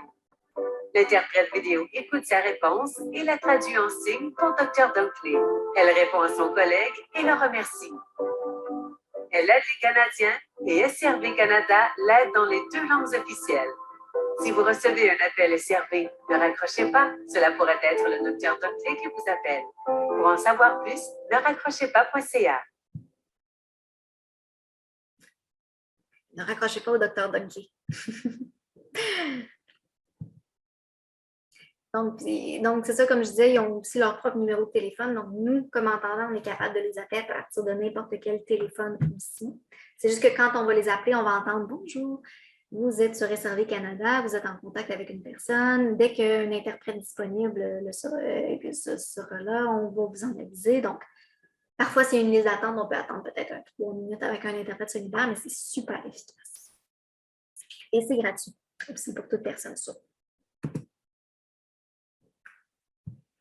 Maintenant, que ce soit par SRV ou en personne, comment on travaille avec un interprète langue des signes québécoise français? Tout d'abord, informer l'interprète du contenu de la rencontre. Comme je l'ai dit tantôt, ils ont leur propre code de déontologie, leur confidentialité. Là, ils n'iront pas bavasser les informations confidentielles partout. Fait on est gagnant de leur expliquer un peu c'est quoi le contexte de la rencontre. Ça va les aider à se faire une meilleure idée d'où on s'en va, puis de traduire mieux. On s'adresse à la personne sourde directement. Hein? Nous, on serait tenté de dites-lui que telle chose, puis de se parler directement à l'interprète pour qu'eux fassent le relais. Ce n'est pas une bonne idée. De un, ça mélange un peu l'interprète, mais aussi, ce n'est pas très respectueux pour notre personne, parce qu'il ne faut pas l'oublier, notre client, c'est vraiment notre personne sourde. Donc, on la regarde directement, puis on parle comme on parlerait à une autre personne entendante. L'interprète, lui, va faire son travail, va transmettre l'information. Puis lorsqu'on va entendre la voix de l'interprète, c'est en fait la traduction de ce que la personne dit en langue des signes. Donc, c'est comme si elle faisait la voix de la personne. Ne pas s'adresser à l'interprète, c'est de ne pas toujours être en train d'interpeller l'interprète. Ah oui, justement, vous, madame l'interprète, qu'est-ce que vous en pensez de ce que monsieur dit? Non, ils ne sont pas là pour prendre part à la conversation. Ils ne sont pas là pour donner une opinion clinique. Ils sont là vraiment pour faire la traduction. Et ils se sentent plus à l'aise. Ils sont capables de mieux faire leur métier si on en vient à presque oublier qu'ils sont là. Donc, ils veulent être vraiment effacés pour laisser la place à l'intervention en cours. Donc, aussi, être sensible à leur proposition de disposition des personnes. Les interprètes sont très habitués de travailler avec des entendants et des personnes sourdes. Ils savent où positionner et où asseoir les personnes aux besoins pour que la communication soit plus efficace, être sûr de bien entendre la personne entendante, mais également être capable de bien voir la personne sourde et qu'elle aussi les voit aussi bien. Donc, on peut, si on a des situations particulières, on peut toujours évidemment leur proposer des changements, mais leur faire confiance dans la disposition des personnes qui peut être un peu particulière des fois. Vérifier régulièrement la compréhension de la personne sourde, puis pas juste en disant « Est-ce que vous avez compris? » On peut demander de reformuler, on peut voir si la personne fait ce qu'on lui a demandé, donc est-ce qu'elle m'a compris? On vérifie régulièrement la compréhension aussi de la personne sourde parce que la présence d'un interprète n'est pas un gage de compréhension mutuelle. Donc, on ne sait pas parce qu'on a un interprète que tout le message va passer. Notre personne elle peut avoir ses propres difficultés, comme j'ai dit tantôt, soit une déficience intellectuelle, un niveau de langue des signes qui pourrait être à travailler ou qui est plutôt faible. Donc, l'interprète, il ne va pas faire d'adaptation, il ne va pas faire d'accompagnement, il ne fait pas d'intervention. Ce n'est pas son travail à lui d'adapter puis de simplifier ce que vous dites pour s'assurer que la personne comprend avec son niveau de langage. Ça, c'est à vous de le faire. C'est à nous, comme entendants, de le faire. Si je suis un médecin et que je dis une information super compliquée au sujet du cancer du client, du patient, ben, l'interprète va transmettre ça dans la même forme en langue des signes. Si je parle super compliqué, ça va être signé super compliqué, puis la personne ne comprendra pas plus nécessairement. C'est à moi au besoin de simplifier mon niveau de français pour que ma personne sourde ait comprendre. L'interprète va juste reprendre ce message-là dans cette forme-là simplifiée puis le repasser. C'est à moi d'être sensible à comment je dis mon message.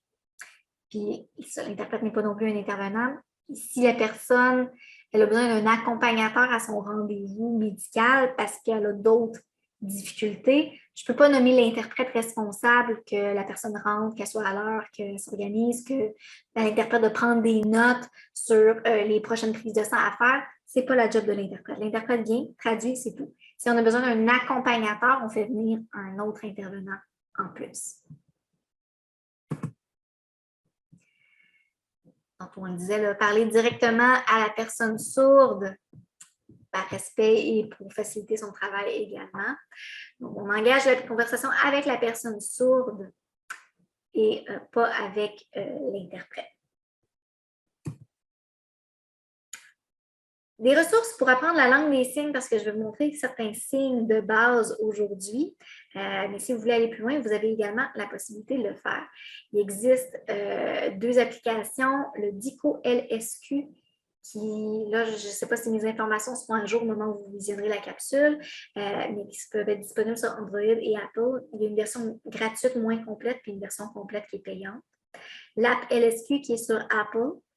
Là aussi, une version gratuite d'initiation, puis une version complète pour laquelle on doit payer.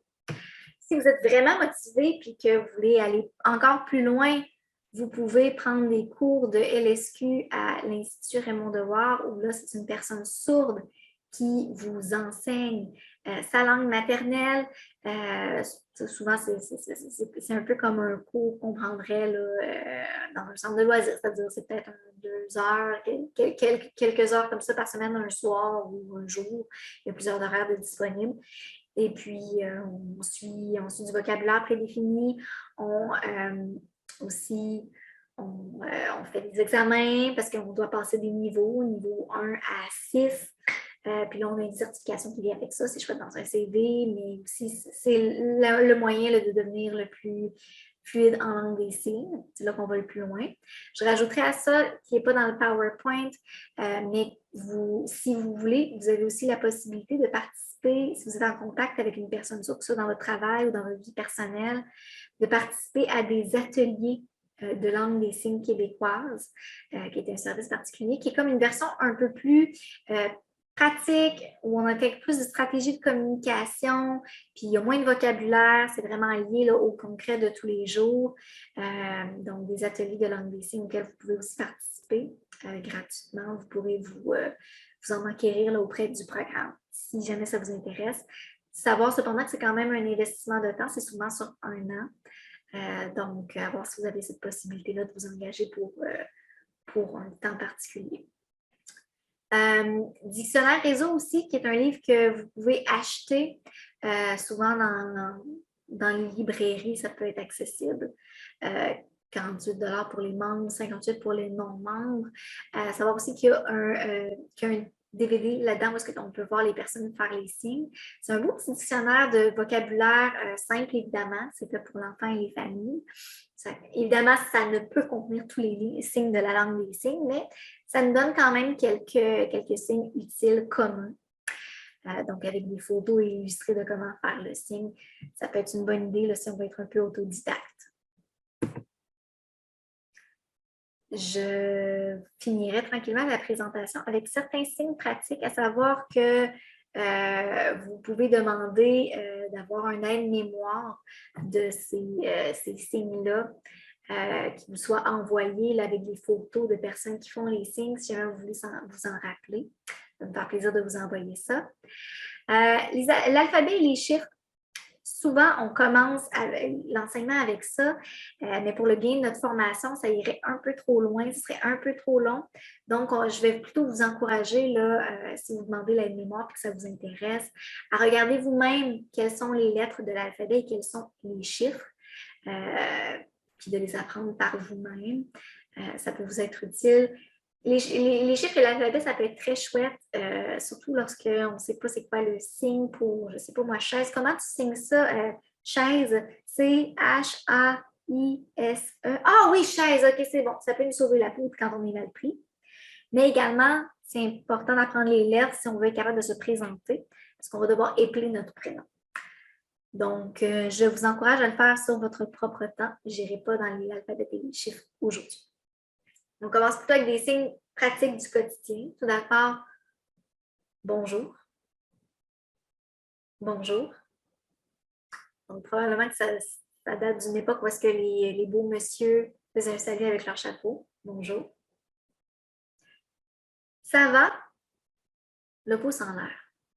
Ça va. À noter que selon l'expression faciale et puis le non-verbal, je peux en venir à faire une affirmation ou une interrogation. Donc, si je vais vers l'avant puis que je lève les sourcils puis que j'ai l'air interrogative, ça va? Je suis en train de poser la question, est-ce que ça va? Versus si on me pose la question puis que je dis, oh oui, ça va bien, ça va. C'est une affirmation, c'est pas une interrogation. Donc, ça va? Ça va. Ça va pas. Je pourrais dire ça va pas aussi. Mon nom, je m'appelle. Mon nom est, je m'appelle, puis là, j'appellerai mon prénom. Par exemple, dans mon cas, je veux dire, mon nom, c'est Elisabeth.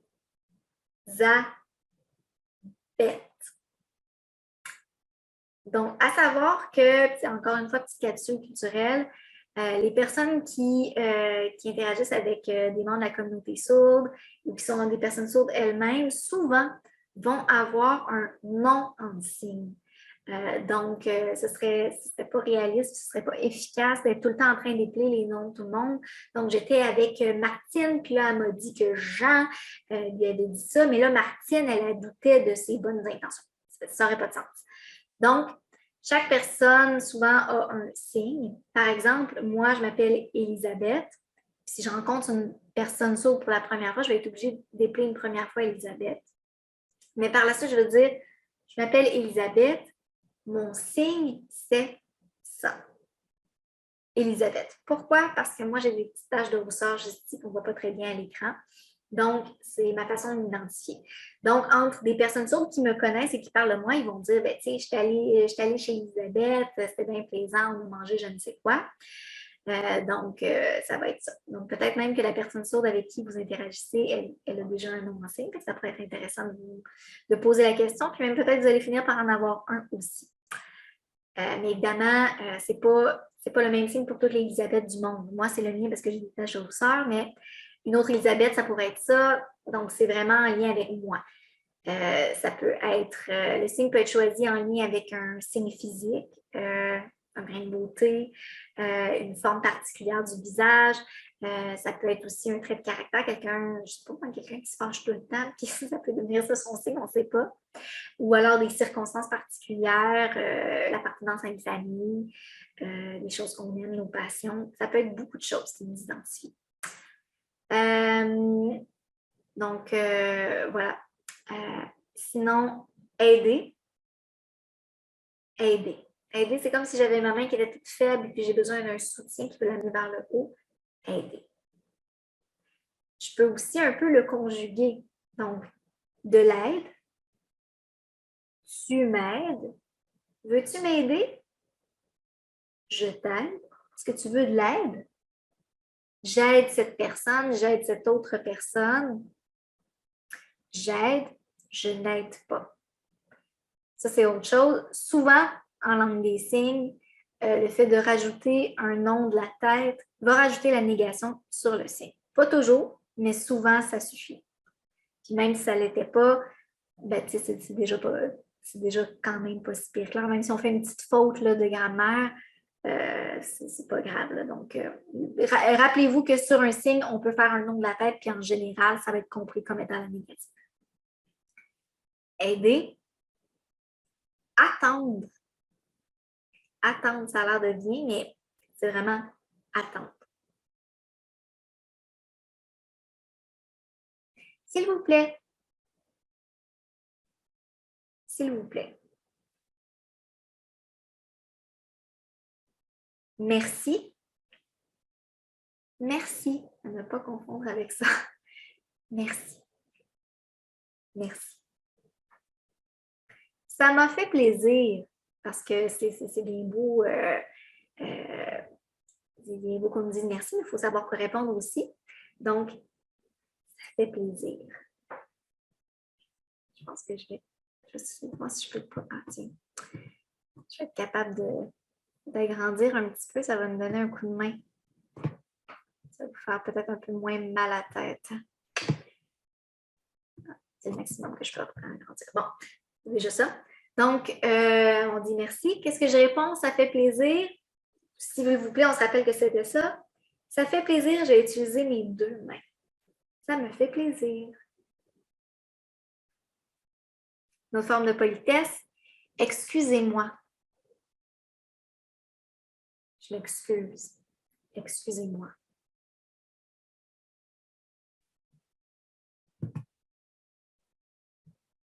S'asseoir, assis. On a un petit bonhomme qui est sur un banc. Donc, ses deux jambes ici. S'asseoir. Asseyez-vous. Je peux dire ça à ma personne. Asseyez-vous, s'il vous plaît, et attendez. Donc, vous allez capable de faire certaines combinaisons là, après ça.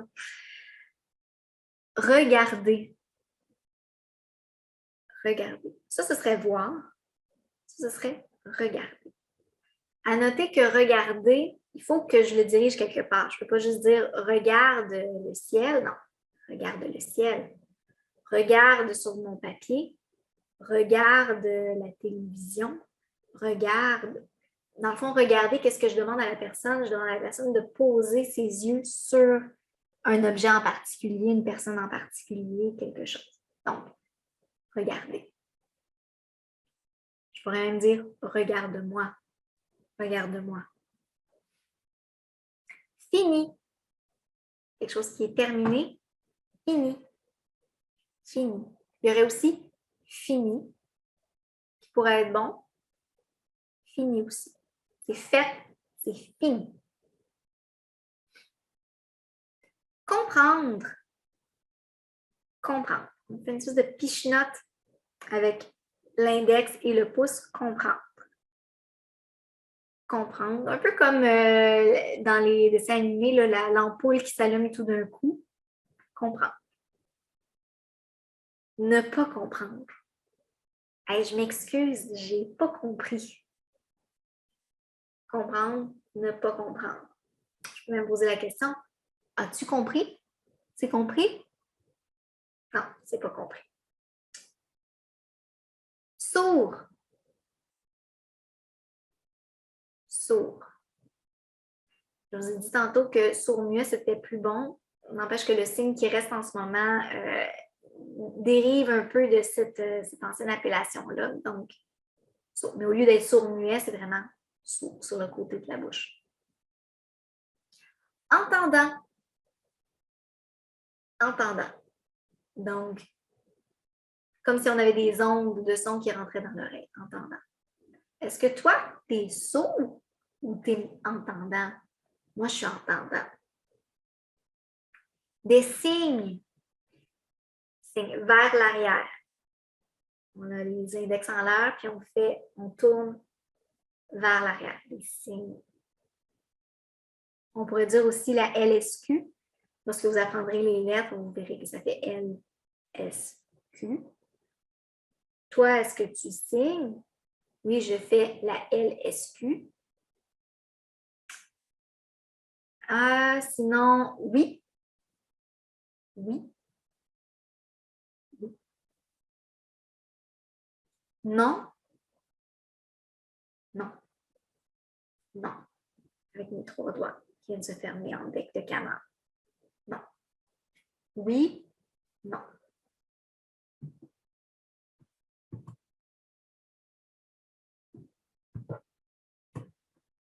D'autres signes peut-être plus de la routine qui pourraient vous être utiles. Manger. Dormir.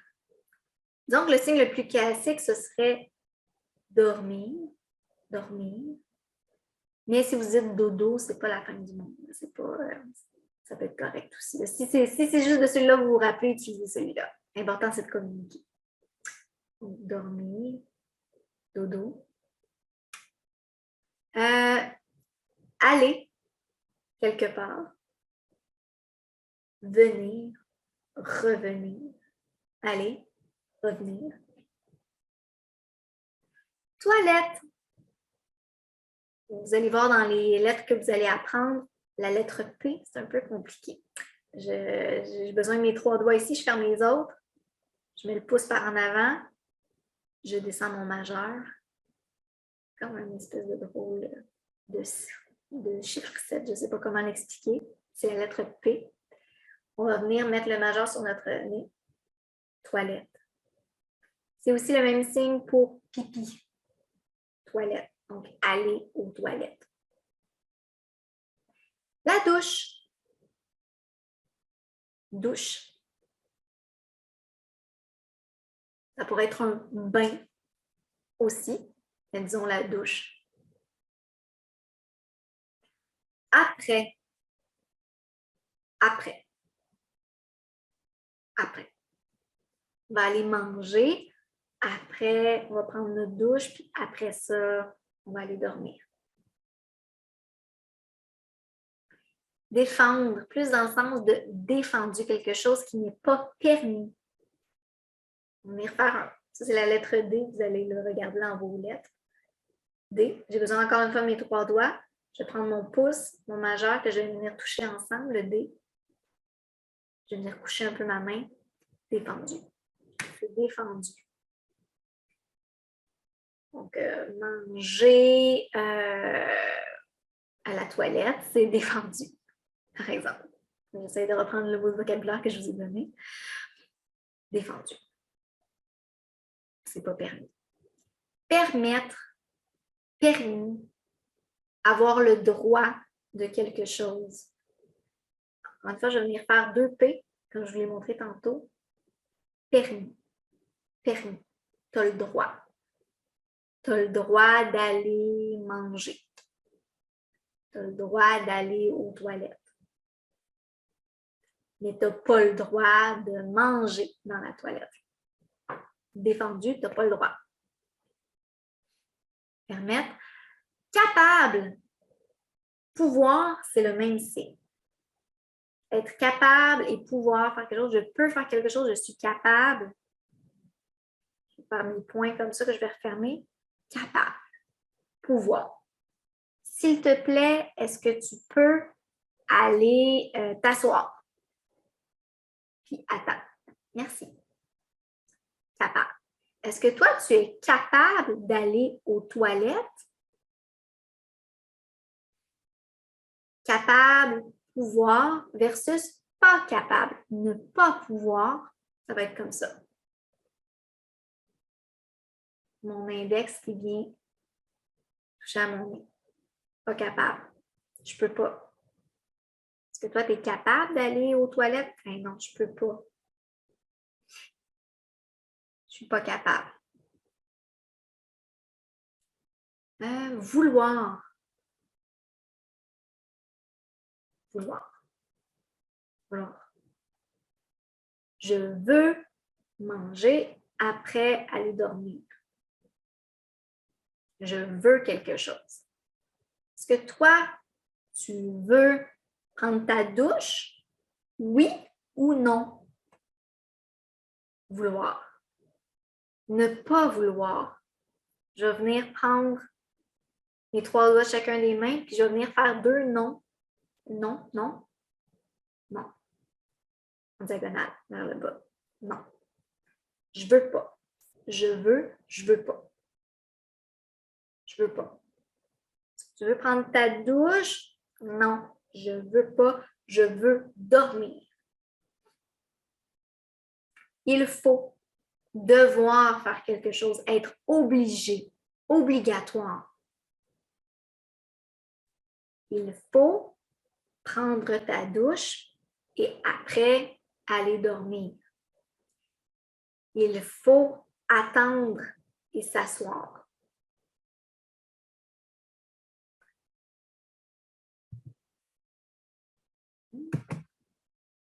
Alors, en finissant, petit bottin téléphonique qui peut être utile, le service régional d'interprétation, le CIBET dont je vous ai parlé tout à l'heure, voici leur numéro de téléphone.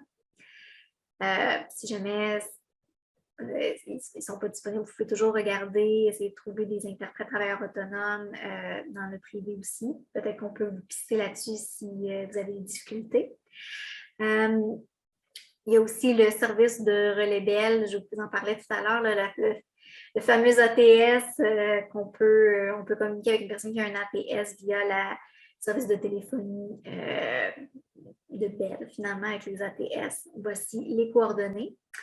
On appelle à ce numéro-là, puis on dit bonjour, j'essaie de contacter je ne sais quelle personne dont le numéro de téléphone ATS est le suivant. Ça peut fonctionner. On appelle d'un téléphone normal, comme entendant. Et évidemment, nous, Institut Raymond Devoir, que ce soit pour de la réadaptation des cours de langue des signes québécoise, que ce soit pour des conseils, de l'orientation avec les services en surdité, ça nous fait plaisir de vous répondre. Vous pouvez nous appeler à ce numéro-là sans problème. Et des questions, j'aurais adoré pouvoir recevoir vos questions en temps réel. Malheureusement, ce n'est pas possible dans la forme de cette formation-là. Donc, je vous encourage à les poser directement à notre programme en nous appelant, en nous envoyant un courriel, en contactant l'intervenant avec qui vous avez parlé concernant la personne pour laquelle vous souhaitiez prendre cette sensibilisation-là. Si jamais vous avez besoin de services supplémentaires, vous avez besoin d'aller plus loin dans la langue des signes, vous avez besoin d'outils supplémentaires, d'adaptation de poste de travail, bref, un peu de tout ce qui nous concerne comme programme sourd, n'hésitez pas à nous appeler, puis on regardera ce qu'on peut faire pour vous donner un coup de main puis vous soutenir. Et ça termine cette formation-là. Je vous remercie beaucoup d'avoir été avec nous et puis n'hésitez pas à nous contacter. J'espère que ça vous a intéressé. Merci. Bonne journée.